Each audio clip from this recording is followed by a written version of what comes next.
Halo teman-teman semua, senang rasanya ketemu lagi di episode terbaru podcastnya Charlotte Mason Indonesia. Hari ini kita sudah sampai ke episode ke-11 loh, nggak terasa ya. Topik kali ini akan berkisar tentang situasi yang sedang happening ya, yaitu bagaimana proses pendidikan di era pandemi COVID-19 ini berjalan. Prinsip-prinsip apa yang perlu diperhatikan dan ada nggak ya teknik dalam metode CM yang barangkali sedikit banyak bisa diaplikasikan dalam menjalani situasi belajar yang tidak biasa ini? Topik yang relevan sekali ya untuk dibahas. Yuk nanti kita ngobrol bareng saya Ellen Christy dari Semarang. Halo semuanya, saya Maria dari Malang juga akan ikut meramaikan obrolan kali ini. Dan saya Ayu Primadini, selamat menyimak obrolan kami ya.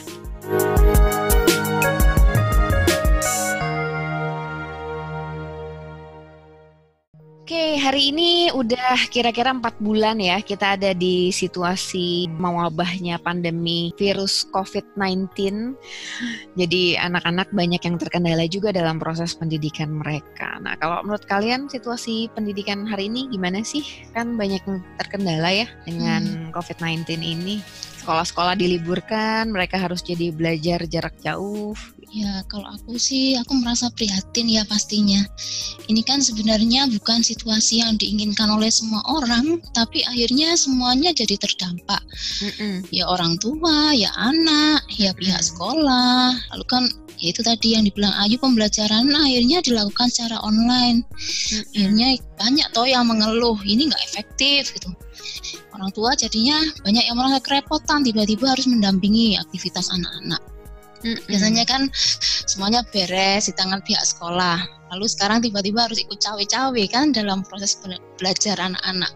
Tapi sebenarnya di sisi lain guru-guru kan juga lebih repot ya menyiapkan model pembelajaran gaya baru ini. Iya. Karena mereka juga dituntut untuk menyiapkan pembelajaran sedemikian rupa sehingga gimana ya, meskipun online tapi tetap bisa menarik untuk anak-anak. Tapi kan biar dibuat kayak apapun yang namanya belajar daring, ya tetap beda ya dengan pertemuan tatap muka.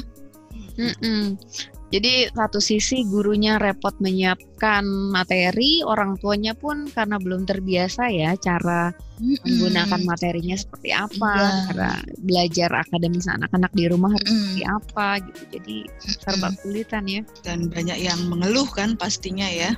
Sebenarnya kalau ngelihatnya ya semuanya mengeluh gitu. Jadi anak-anaknya kan kemarin sempat protes itu kan. Disurvei sama Komisi Perlindungan Anak Indonesia, terus mereka protes karena materinya kebanyakan, orang tua juga stres, terus guru-guru juga stres kan karena kan katanya kan juga banyak orang tua yang nggak mau bayar uang sekolah. Jadinya terus mereka juga aduh dari mana pendapatan kalau pada kemudian tidak membayar uang sekolah juga ternyata gitu. Jadi ternyata itu saling semua punya bebannya masing-masing gitu kayak. Betul banget. Jadi semua benang kusut gitu ya. Jadi rasanya ya karena kan di satu sisi nggak ada satu pihak pun yang bisa punya kesalahan 100% gitu. Itu kalau menurut teorinya, ini kita pakai teorinya siapa itu Elizabeth Kubler-Ross ya kan, ada namanya psikologi kedukaan gitu. Jadi ini kan kayak pandemi ini membuat sekolah tutup, itu kan ada yang hilang toh. Orang tuh kalau kehilangan sesuatu itu kan mengalami duka. Iya, berduka.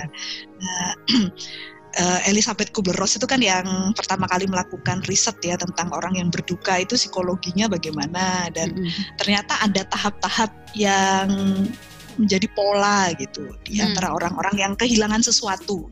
Nah, kehilangan apapun gitu, termasuk dalam hal ini ya berarti kehilangan layanan persekolahan gitu. Nah, itu yang sering terjadi pertama adalah penyangkalan toh, nomor satu. Jadi kenapa ini harus terjadi? Kayak gitu kan ya, ini seharusnya tidak terjadi begini. Nah itu kan penyangkalan, terus marah ya, terus jadi marah itu ya frustrasi, itu gampang ngamuk ya, ngamuk sama anaknya, ngamuk sama ibunya, ngamuk sama pemerintah gitu. Pokoknya ngamuk gitu kan. Nah ini nanti kalau tidak teratasi, merasa tidak mendapat solusi yang diinginkan, nanti akan jadi depresi. Ya kan banyak orang-orang yang depresi, makanya kan sekarang udah mulai diserukan ini yang kita khawatirkan sekarang itu kesehatan mental mental semua pihak ya, anak-anaknya ya, orang tuanya ya, gurunya gitu. Jadi kalau ini harus menjadi PR buat segera diatasi ya, gimana supaya segera ada pendampingan atau supaya menolong orang-orang lepas dari fase kedukaan ini gitu. Jadi tahapan pertama mesti validasi diri dulu ya, bahwa oke, menerima dulu gitu ya, situasi ini memang adanya begini gitu ya. Baik orang tua, guru, anak-anak pun harus terima dulu gitu ya. Tapi ya memang prosesnya biasanya nggak mudah juga ya, karena kan itu membutuhkan satu kesadaran diri toh, self awareness kan. Orang bisa menyadari emosi apa yang sedang muncul dalam diri saya itu kan juga butuh latihan. Latihan refleksi. Kalau selama ini nggak pernah latihan, bahkan nggak tahu apa yang saya rasakan sekarang aja, saya nggak tahu. Tahunya tiba-tiba udah mukul aja sama anaknya misalnya gitu, tanpa menyadari tadi ada tahap-tahap munculnya pikiran-pikiran dan perasaan yang karena cepat sekali kan, otaknya cepat sekali, impulsif ya, otak reptil kan cepat banget geraknya gitu ya. Terus tahu-tahu sudah melakukan tindakan yang kemudian menambah stres, menambah depresi kan. Kalau sudah melakukan hal yang salah atau mendatangkan kerugian, misalnya anaknya jadi nangis atau malah jadi hubungannya nggak bagus, itu kan semakin stres lagi. Ya itu akhirnya berputar terus menerus kalau orangnya tidak terbiasa untuk melihat ke dalam diri dan mengenali apa yang terjadi dalam dirinya, memang kayaknya perlu dibantu sih. Perlukah bantuan orang luar gitu kalau seperti itu, atau sebenarnya orang tua tuh bisa berefleksi sendiri ya? Ya memang sangat tepat untuk dilakukan ya refleksi pada masa ini, karena kan semua stres, kalau dari refleksiku sendiri ya, artinya semua stres itu mesti latar belakangnya ada pikiran di balik stres itu gitu. Jadi ada pikiran yang memicu stres itu. Biasanya yang menimbulkan stres itu adalah pertama ketakutan imajiner gitu kan. Jadi misalnya orang tua jadi stres karena membayangkan kalau anakku nggak segera masuk sekolah atau nggak segera dilayani seperti biasanya di sekolah, maka dia akan jadi bodoh misalnya gitu. Dia akan ketinggalan. Nah, itu kan nanti kaitannya kalau pendidikan utilitarian kan nanti dia nggak dapat kerja, dia nggak survive kayak gitu-gitu kan. Jadi pikiran kita tuh kadang-kadang kan maju sudah terlalu jauh daripada realitasnya. Jadi kita istilahnya tuh tidak hidup pada momen ini. Betul. Itu yang membuat kita stres kan, karena kita membayangkan yang tidak-tidak ya. Gitu kan, itu ketakutan imajiner gitu, itu sangat membuat stres dan itu harus dibongkar dulu. Orang harus dibantu menyadari apakah yang dia takuti itu adalah sesuatu yang memang perlu ditakuti gitu loh. Setidaknya pertanyaan itu dulu ya, bisa dimulai dari pertanyaan itu. Apakah ketakutan ini layak ditakuti? Iya, dan itu kalau kita nanti kaitannya dengan pendidikan CM kan, kita kan CM selalu menyarankan kita untuk berefleksi untuk menanyakan tentang mengapa kita menjalani yang kita jalani gitu kan. Nah, jadi kayak orang tua kemudian sekarang jungkir balik supaya mendampingi anaknya mengikuti semua target dalam proses pembelajaran daring gitu. Orang tua kan perlu tahu mengapa saya melakukan ini ya. Ini tujuannya buat apa ya sebetulnya? Apakah ini bisa menjawab ketakutan saya gitu? Jadi ketakutan saya apa dan apakah yang saya kerjakan sekarang ini bisa menjawab ketakutan itu gitu. Nah, itu kan perlu dipikirkan gitu ya, perlu direfleksikan. Kalau aku perhatikan yang bisa cepat menyesuaikan diri lalu legowo dengan situasi sulit ini, itu orang tua yang memang dari awal sudah paham ya tujuan pendidikan itu apa. Ya mereka nih ngerti. Jadi kalau yang namanya pendidikan tuh ya nggak cuma berkutat di persoalan akademis. Jadi ketika ada situasi seperti ini, mereka tuh justru bisa memanfaatkan momen anak di rumah ini menjadi momen untuk lebih mendekatkan diri dengan anak-anak, untuk melatih anak dengan kebiasaan-kebiasaan baru, belajar hal-hal baru. Ya misalnya pekerjaan-pekerjaan rumah yang selama ini misalnya nggak tersentuh ketika anak pergi ke sekolah gitu loh. Jadi ini kesempatan untuk belajar hal baru lah. Nah, orang tua semacam ini aku perhatikan tuh orang tua yang mereka tuh sebenarnya paham benar bahwa tanggung jawab mendidik yang terbesar itu ada di tangan mereka. Jadi saat sekolah nggak bisa efektif memberikan proses pembelajaran, dengan sigap mereka tuh bisa tahu dan bisa langsung ambil peran apa yang harus aku lakukan gitu loh. Betul. Jadi sebenarnya ekspektasi ke akademisnya pun harus bisa diturunkan ya, karena ekspektasi akademis di sekolah dengan ekspektasi akademis belajar di rumah jarak jauh seperti ini kan memang jauh berbeda ya, harus nggak bisa sama gitu, antara ekspektasinya nggak bisa sama. Jadi ketika ekspektasi itu sudah diturunkan, rasanya mungkin jadi lebih plong gitu ya. Iya. Itu berarti kan orang tua yang sudah tahu tujuannya, jadi dia bisa menanggung kesulitan di level teknisnya gitu. Kalau Nietzsche itu kan dulu pernah punya kata-kata he who has a why to live can bear almost anyhow. Gitu. Jadi, orang yang tahu mengapa dia hidup, dia akan bisa bertahan dalam kondisi bagaimanapun gitu. Betul. Nah, itu berarti kan perlu kemampuan untuk menafsirkan ulang, untuk memaknai ulang suatu situasi yang terjadi, karena hidup ini memang realitasnya, hidup ini kan nggak pernah mulus-mulus saja. Nah, selalu ada badai yang datang menerjang ya. Nah, orang modern mungkin agak menurun kemampuannya untuk menghadapi krisis ini, karena kan kita tinggal di lingkungan yang semuanya serba artifisial kan, jadi semuanya sudah diaturkan, jadi kita kan nggak pernah ketemu macan gitu ya di jalan, ketemu ular berbisa atau tiba-tiba terjadi longsor karena kemudian apa gitu kan, itu jarang sekali terjadi karena semuanya sudah dukung oleh teknologi, sehingga akhirnya kemudian kita mungkin orang modern agak tidak terbiasa gitu menghadapi situasi perubahan-perubahan yang drastis, bahaya-bahaya yang tiba-tiba muncul gitu. Nah, ini makanya menghadapi pandemi ini sebetulnya ya merupakan satu peringatan buat kita orang modern bahwa hidup ini itu tetap mengandung aspek kejutan gitu. Dan itu menuntut kita untuk selalu bisa lentur ya, bisa memaknai ulang. Kalau kita nggak bisa memaknai ulang apa yang terjadi, maka krisis itu akan jadi krisis di luar akan ditambah krisis di dalam. Krisis di dalam diri.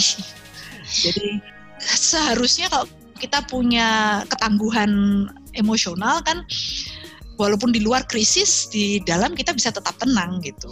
Nah, tapi kalau kita tidak punya ketangguhan emosional, di luar krisis kecil sekalipun, nah di dalam bisa jadi turbulensi gitu kan. Jadi gonjang-ganjing. Jadi bagus sekali tadi yang disebutkan Maria ya, bahwa orang tua yang bisa memaknai ulang kondisi ini. Oh, ternyata pandemi ini malah justru membuat saya bisa lebih dekat sama anak-anak. Oh, pandemi ini ternyata membuat anak-anak malah jadi punya kesempatan untuk belajar mengerjakan tugas sehari-hari di rumah yang akan memampukan mereka untuk jadi manusia yang bertanggung jawab dan dewasa dan mandiri nanti gitu, ketika dia harus hidup sendiri, nggak di rumah lagi sama orang tuanya.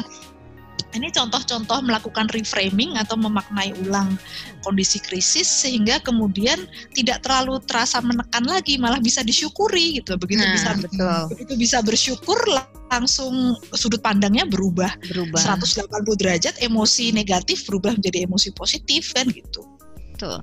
Jadi tahapannya sebenarnya gitu dulu ya. Artinya krisis ini harus dipandang sebagai sesuatu yang perlu disyukuri, sebagai hal yang nggak pernah ada sebelumnya, sehingga membuat kita orang tua dan juga anak-anak perlu merefleksikan kembali apa yang sudah terjadi di masa lalu, merefleksikan ulang visi pendidikan kita, sehingga ketika kemudian kita bersyukur, terus kita mampu merefleksikan ulang, jalannya jadi lebih ringan gitu. Kalau udah lebih ringan, orang tuanya jadi ngerasa lebih happy.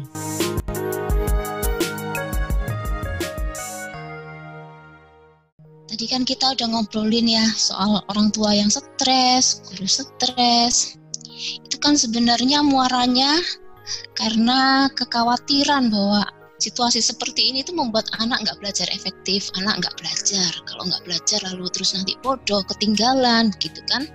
Jadi sepertinya penting nih bagi kita untuk merefleksikan ulang belajar yang efektif itu yang seperti apa sih? Perlu dibedakan ya, itu karena ada dua kata yang sering dipakai mirip itu kan kesannya. Padahal beda kan, efektif sama efisien itu loh. Nah, efektif itu kan berarti tentang melakukan hal yang benar. Sementara efisien itu melakukan dengan cara yang benar. Nah, kalau sistem modern ini kan membantu kita biasanya melakukan efisiensi.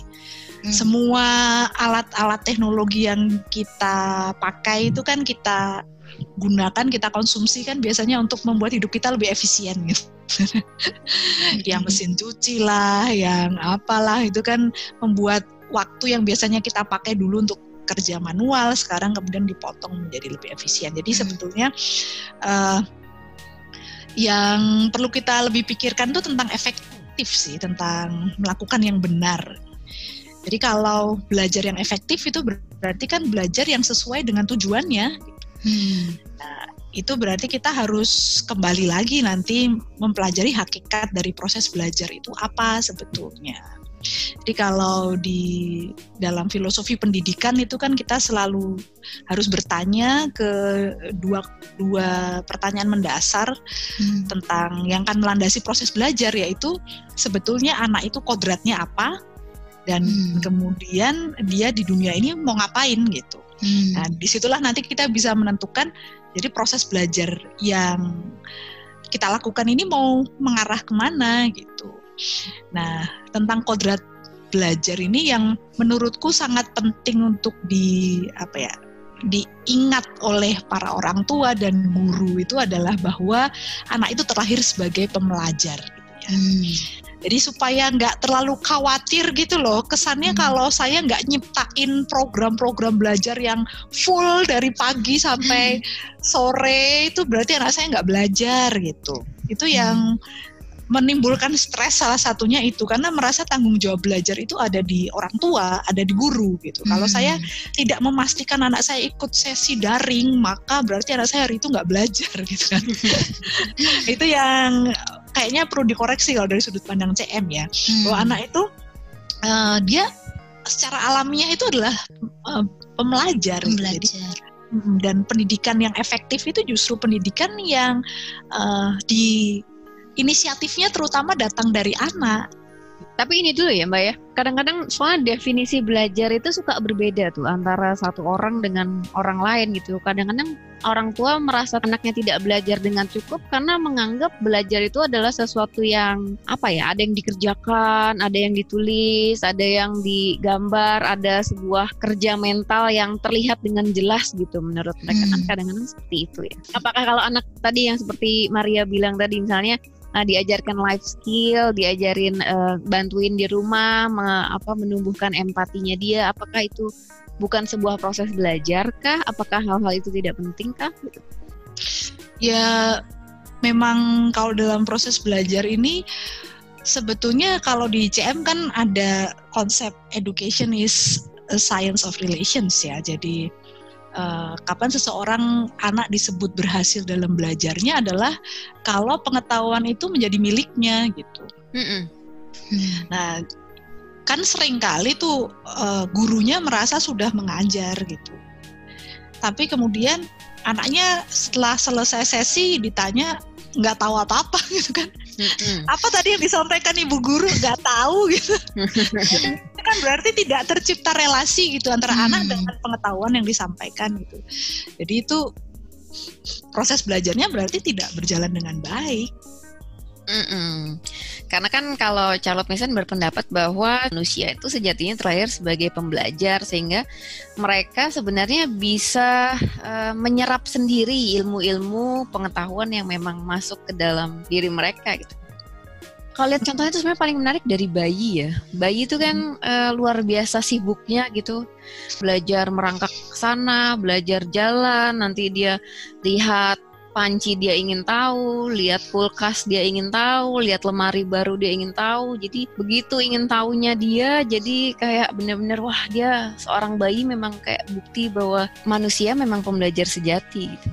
Dan itu kan motivasinya datang dari dalam ya. Betul. Jadi nggak pernah ada yang nyuruh dia gitu. Dan proses belajar yang efektif itu sebetulnya itu, kalau CM bilang kan orang tua dan guru harus paham bahwa aktor utama dalam proses belajar itu anak-anak, bukan mereka gitu, bukan kita, bukan. Jadi kalaupun kita menciptakan program yang kayaknya keren gitu, tapi kalau kemudian anaknya tidak berelasi dengan apa yang disampaikan itu, yang terbukti dari kemudian nanti setelah beberapa saat ya tidak berbekas gitu ya. Ya berarti kan proses pembelajaran itu belum efektif gitu, karena pengetahuan itu tidak menjadi milik dari si anak itu tadi. Ya, artinya kita tuh nggak bisa puas dengan yang penting sudah ada rutinitas yang namanya belajar, yang kayaknya belajar ya toh.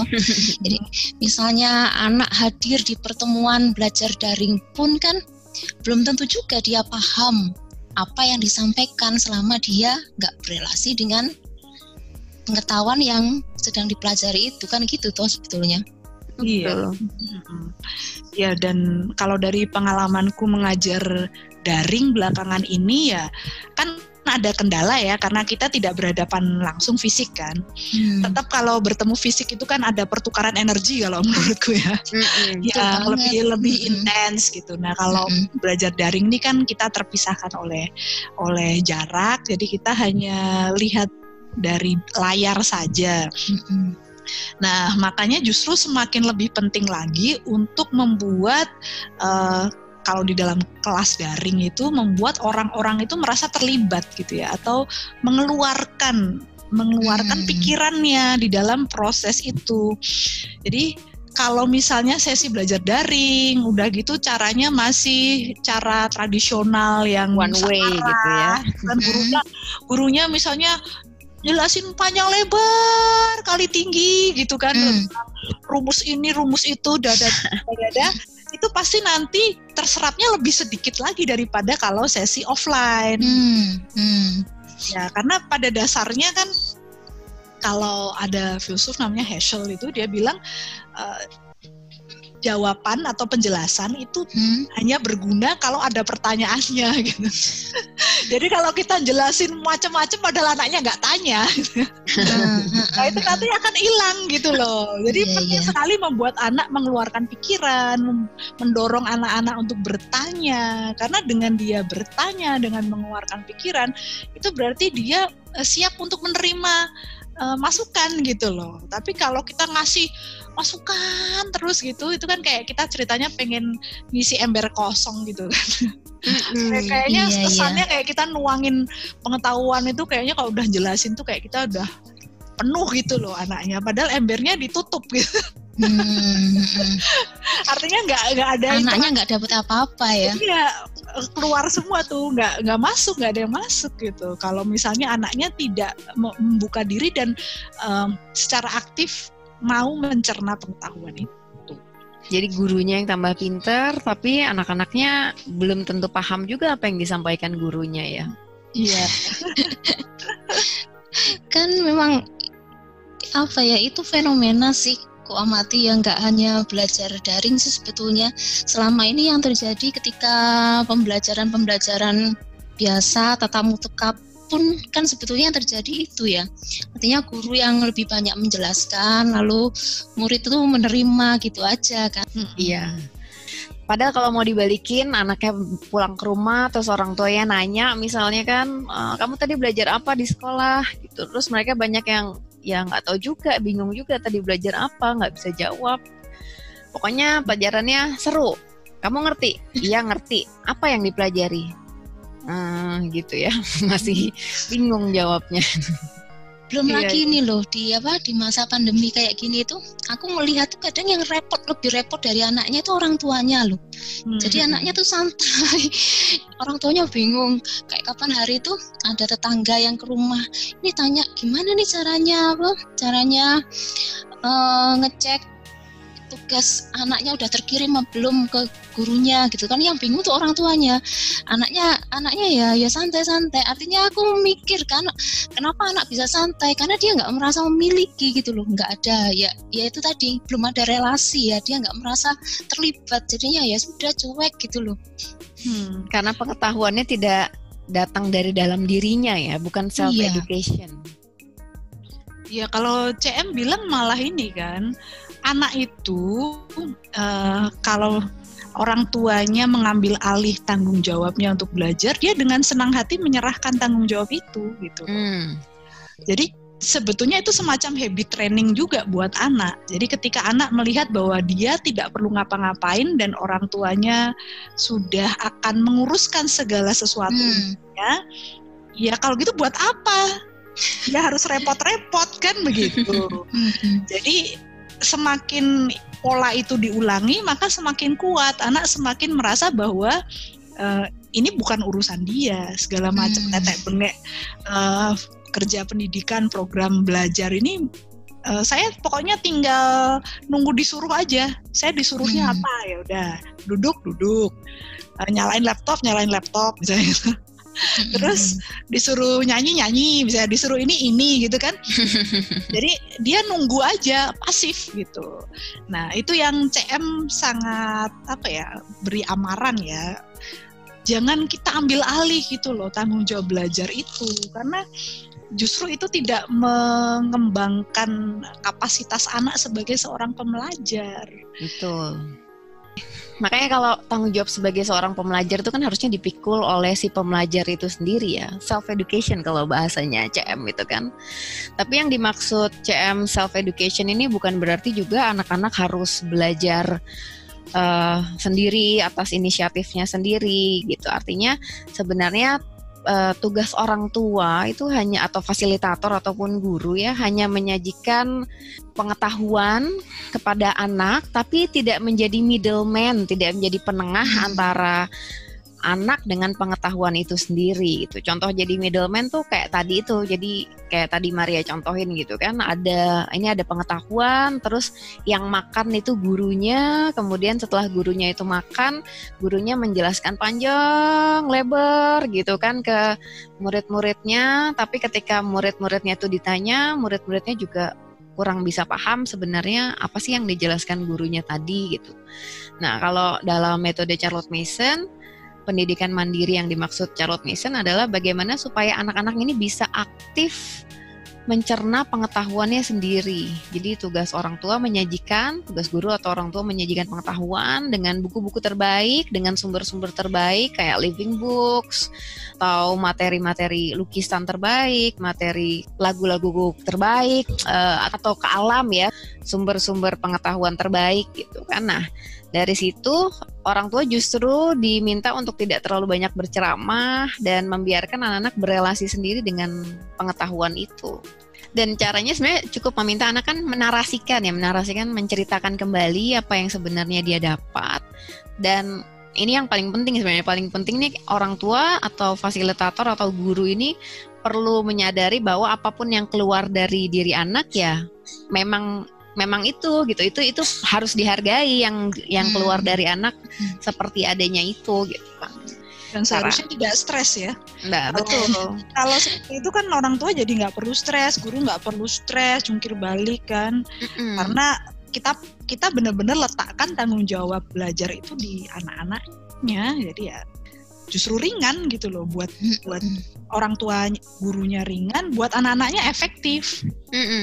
Yang kadang-kadang bikin jadi stres itu kan punya beban yang terlalu tinggi ya, anak punya ekspektasi yang terlalu tinggi. Jadi anak misalnya baru ternyata menarasikannya tidak sebanyak yang diharapkan orang tua, padahal orang tua punya ekspektasi anak menarasikan sama persis gitu kan. Nah itu akhirnya bikin stres. Padahal kan harusnya dalam proses belajar ini kita percaya bahwa ya children are born person gitu, bahwa anak-anak semua terlahir sebagai pembelajar, ya mereka belajar dalam tahapannya masing-masing ya. Nah ini aku mau cerita nih pengalaman konkret ini tentang narasi, tentang living book nih, baru terjadi beberapa hari yang lalu. Jadi kan ceritanya kami tuh kalau sebelum tidur malam itu kan biasa baca buku dulu untuk anak-anak, lalu keruntelan gitu kan. Nah, nggak tahu gimana awalnya tuh tahu-tahu Louis, jadi anakku yang kecil tuh cerita ke papanya. Dia cerita semangat banget jadi tentang kisah kunang-kunang yang malang. Aku tahu tuh bukunya dari bukunya siapa? Clara Dillingham Pearson tuh loh, yang Among Night People ya. Habis cerita panjang lebar gitu, nyambung. Dia cerita semangat gitu, Caligula, Cincinnatus, lanjut lagi Black 12 lah. Lalu yang Robert Bruce dengan laba-laba, James Herriot, sampai akhirnya resitasi ayat Alkitab. Ya kami yang mendengarkan tuh ngantuknya sampai hilang kan. Lalu papanya bilang, sudahlah Dek, besok lagi ceritanya, nanti habis lo ceritamu. Lalu dia jawab, nggak mungkin habis lah Pak, tiap hari ceritaku tuh lo nambah terus gitu. Jadi ketika aku mendengarkan dia bercerita itu ya, aku ya dalam hati ketawa ya, tapi takjub. Loh, cerita-cerita itu kan aku ingat ya, aku membacakan untuk dia itu sudah lama sekali, udah berbulan-bulan yang lalu. Kok ya masih ingat gitu loh, ya detail, ya runtut. Jadi bener, aku tuh takjub. Ternyata ya aku renung-renungkan lagi ya, bener loh, kalau anak itu aktif mencerna sendiri ide-ide yang masuk ke benaknya, ya saat dia narasi, pengetahuan tuh benar-benar jadi milik anak. Dan karena sudah menjadi milik dia, jadi apa yang sudah dipelajari itu mengeram sungguh di benaknya. Jadi meskipun sudah lama mempelajarinya, dia tetap masih ingat gitu loh. Aku membandingkan dengan aku gitu kan, waktu belajar dulu ngapalin panjang lama gitu kan. Lalu setelah selesai ya sudah lupa gitu loh. Jadi aku merasa bener dampaknya tuh luar biasa sih. Dan aku merasakan sendiri. Jadi pengalaman-pengalaman konkret tuh seringkali menguatkan buat aku. Yang perlu digarisbawahi juga memang kadang-kadang narasi anak itu tidak bisa muncul langsung pada saat itu ya. Jadi setelah misalnya kita membacakan sebuah pengetahuan, menyajikan sebuah pengetahuan ke anak-anak, terus anaknya itu tampaknya menceritakan kembalinya tidak terlalu panjang gitu. Tapi mungkin nanti di lain waktu dia mampu menceritakan kembali apa yang sebelumnya dia luput ceritakan gitu. Karena timbulnya ide untuk mengungkapkan itu kadang-kadang tidak langsung ya. Kadang juga kan di waktu yang kita tidak menduga-duga, tiba-tiba anak mengaitkan sendiri apa yang sudah dipelajari dengan kejadian yang saat itu dia alami gitu kan, sering toh kita mengalami hal seperti itu. Ada relasi, dia merelasikan antara ilmu yang dia dapat dengan kejadian konkret yang dia alami. Seringkali terjadi juga pengalaman seperti itu. Ya. Artinya mungkin kalau buat teman-teman hari ini yang anaknya bersekolah gitu ya, ini hal-hal seperti ini mungkin bisa jadi salah satu solusi bantuan juga ya.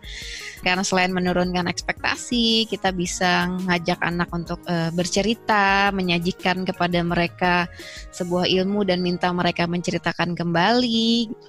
Ini sebuah kemampuan yang juga perlu diasah ya, dan menimbulkan sisi pembelajar mereka jadi lebih keluar gitu. Kuncinya tadi di belajar percaya ya.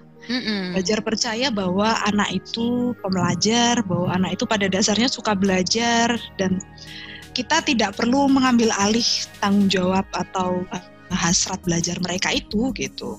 Justru orang tua dan guru perlu belajar, kalau CM bilang tuh seni menyingkir gitu. Jadi kan kita harus berdiri di samping, atau kalau istilahnya Ki Hajar Dewantoro itu di belakang gitu kan ya, atau Handayani gitu, supaya anak-anak itu justru menjadikan proses belajar itu menjadi urusan mereka gitu, bukan sekedar menunggu disuruh-suruh oleh orang tua atau oleh guru. Nah di sini guru terutama perlu mendekonstruksi kayaknya, melepaskan sudut-sudut pandang lama bahwa dialah yang aktor utama dalam proses belajar mengajar itu. Jadi kalau karena aku dari latar belakang belajar filsafat juga ya, itu ada satu proses yang bagus dalam proses filsafat itu kan ada namanya dialog Sokratik kan. Jadi bagaimana kita sebagai fasilitator, bukan sebagai narasumber gitu ya. Kita memfasilitasi anak untuk mengeluarkan atau merefleksikan pengetahuan itu. Nah, ini kayaknya penting keterampilan ini dimiliki oleh guru-guru dan juga oleh orang tua di rumah. Dengan demikian proses belajar tidak lagi didominasi oleh teknik ceramah, tetapi oleh proses dialog dan kemudian justru memampukan anak untuk lebih merefleksikan pengetahuan dan menjadikan pengetahuan itu milik mereka sendiri. Artinya sebenarnya ada banyak cara sebenarnya. Kalau secara teknis tuh ada banyak cara untuk memfasilitasi kegiatan belajar anak-anak. Tapi yang paling penting kan kita paham prinsipnya apa.